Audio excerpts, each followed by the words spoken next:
Hello दोस्तों, कैसे हैं आप सब लोग। आप सब लोगों को पता होगा कि आरपीएससी में जो 40% वाला जो रूल है उसकी वजह से बहुत से बच्चों का 40% नंबर ही पास नहीं हो पा रहे हैं और उसकी वजह से उनके सिलेक्शन में लगातार बाधाएं आ रही हैं। आरपीएससी ने इसका निचोड़ निकालने के लिए क्या किया है कि 40% की जो बाध्यता है जीके में उसको ख़त्म करने का प्रयास किया है।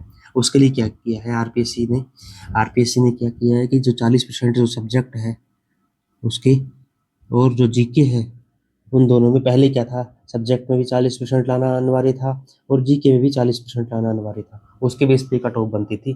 पर उन्होंने अब क्या किया है कि पहले जो 40-40% का दोनों में था उसमें क्या कर दिया कि अब दोनों का टोटल स्कोर 40% आना चाहिए।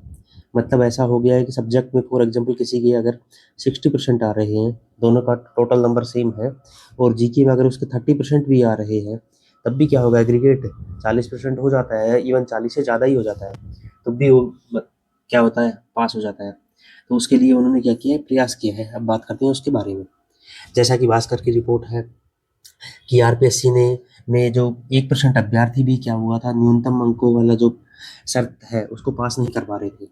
तो जीके में जो 40% की जो बाध्यता है उसको खत्म करने का प्रयास हो रहा है। और इसमें क्या हो गया, सब्जेक्ट के साथ ही क्या होंगे, अंक जुड़ेंगे। जैसे कि आप सब लोगों को पता है कि प्रदेश में 18 लाख अभ्यर्थियों को एक के लिए एक राहत की खबर है। और आरपीएससी ने क्या किया है कि पहले क्या हुआ था, स्कूल लेक्चरर और जो सेकंड ग्रेड की भर्ती हुई थी उनमें देखा गया था जो सामान्य पेपर है, मतलब जो जीके पेपर है, उसमें 40% न्यूनतम जो अंक लाने की क्राइटेरिया था उसको ही बहुत से बच्चे पास नहीं कर पा रहे थे। और उसकी वजह से क्या हुआ था, कुछ सब्जेक्ट में तो बहुत ही ज़्यादा खराब स्थिति हो गई थी। आप सब लोगों को पता होगा कि पिछली बार जो पॉलिटी का हुआ था वैसा ही सेम अब की बार फिर वापस ये पॉलिटी हो गया है। पिछली बार पॉलिटी में 225 जो वैकेंसी थी उसमें से केवल 6 लोग मिले थे। अब की बार पॉलिटी में 645 वैकेंसी थी, उसमें से केवल और केवल 67 ही लोग दोनों पेपर को पास कर पाए हैं। ऐसे ही क्या किया है, पहले देखा था कि पहले पेपर में भी 40% अनिवार्य था और दूसरे वाले में भी 40% अनिवार्य था, पर अब दोनों को मिला के एग्रीगेट 40% कर दिया है। उसके लिए क्या किया है, तो देखो आरपीसी के जो सचिव हैं आशुतोष गुप्ता, उन्होंने बताया है कि 40% वाला जो कोई ये जो राइडर है वो बड़ी वजह है, जिसकी वजह से क्या किया गया, एग्जाम को एग्जाम के पैटर्न को भी इन डेप्थ किया गया है। और साथ में क्या बताया उन्होंने कि सिर्फ कोचिंग संस्थानों के जो भरोसे आप पास नहीं हो सकते, उसके लिए सब्जेक्ट को अच्छी तरीके से पढ़ना या सब्जेक्ट मैटर एक्सपर्ट होना जरूरी होगा। उसके साथ साथ उन्होंने बताया कि जब दोनों पेपरों में जो 40% अंक है उनका एग्रीगेट सिस्टम लागू करने का प्रस्ताव सरकार को भेज रहे हैं। उसके साथ साथ अब बात करते हैं, देखो पिछले कुछ दिनों में जो भर्तियां हुई उनमें क्या हाल हुआ है। तो 645 सीट जो थी ज्योग्राफी की उसमें केवल और केवल 67 लोग मिले थे। ऐसे ही 200 जो 25 सीट थी पिछली बार उसमें से केवल और केवल 6 लोग मिले थे।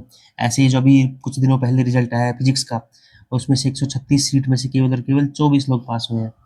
ऐसे ही बात करें अदर सब्जेक्ट की, तो अदर सब्जेक्ट में भी लगभग सेम ऐसा ही है। जैसे कि उसका वाणिज्य का देखें तो 600 में से लगभग 323 लोग ही उस पेपर को पास कर पाए हैं।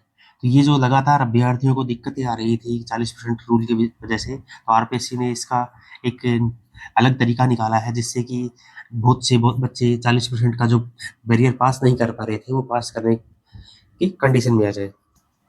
इसके साथ साथ जो 4200 ग्रेड पे तक के जो इंटरव्यू हैं उनको खत्म करने की मांग भी लगातार तेजी से उठ रही है। जो उप निरीक्षक परीक्षा थी दूरसंचार भर्ती, उसमें लिखित से कम इंटरव्यू में जिसके नंबर ज़्यादा थे वही बच्चे क्या हुए, मेरिट में आए। तो ऐसा लगातार क्या हो रहा है कि जो 4200 ग्रेड पे या उससे कम ग्रेड पे वाले हैं उनके लिए लगातार मांग उठ रही है कि उनके लिए इंटरव्यू की बाध्यता को खत्म किया जाए। क्योंकि अगर इंटरव्यू रहता है तो उससे क्या होता है कि बहुत से बच्चे किसी भी तरह से इंटरव्यू में रोज या फिर पैसे दे के इंटरव्यू नंबर हाई करा सकते हैं, पॉसिबिलिटी रहती है। तो अगर 42 से कम ग्रेड पे वालों के लिए अगर इंटरव्यू की बाध्यता खत्म कर दी जाएगी तो उससे क्या होगा कि बहुत से बच्चों का डायरेक्टली जितने नंबर आ रहे हैं उसके बेस पे सिलेक्शन हो जाएगा। तो ठीक है, अगर आपको वीडियो अच्छा लगा हो तो प्लीज़ लाइक करें, कमेंट करें, शेयर करें और हमारे चैनल को सब्सक्राइब जरूर करें। धन्यवाद।